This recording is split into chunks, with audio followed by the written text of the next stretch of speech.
সুপ্রিয় দর্শক, গ্রাম বাংলার ভিডিওতে স্বাগত।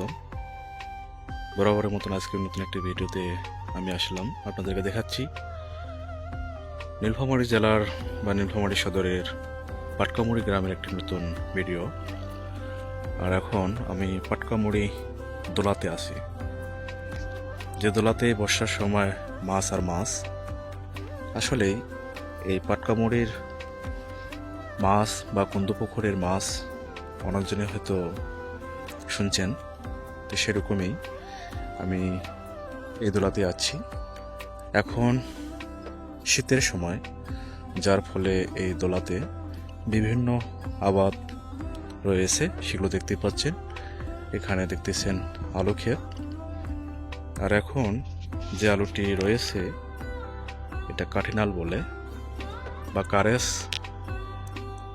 এদিকে কাঠিনাল আছে, আবার এদিকে কারেস আলু আছে, এবং দেখতে পাচ্ছেন শস্যের ক্ষেত।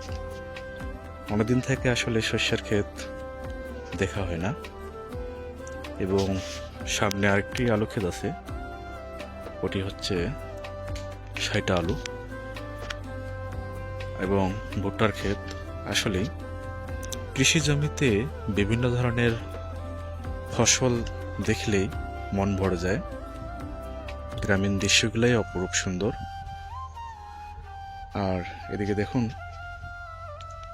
গ্রামের প্রকৃতি এবং বাড়িঘরগুলো অনেক সুন্দর।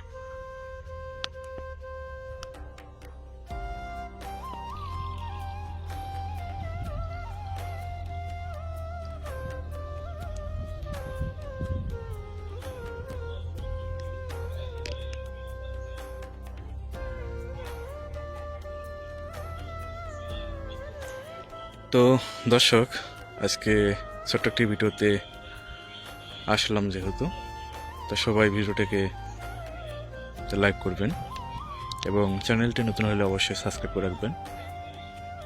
আর এ ধরনের গ্রামের ভিডিও দেখলে কার না মন ভরে। নিয়মিত যদি এই ধরনের গ্রামের ভিডিও আপনারা দেখে থাকেন, তাহলে অবশ্যই চ্যানেলটির পাশে থাকবেন। ধন্যবাদ সবাইকে। আজকে এই পর্যন্তই।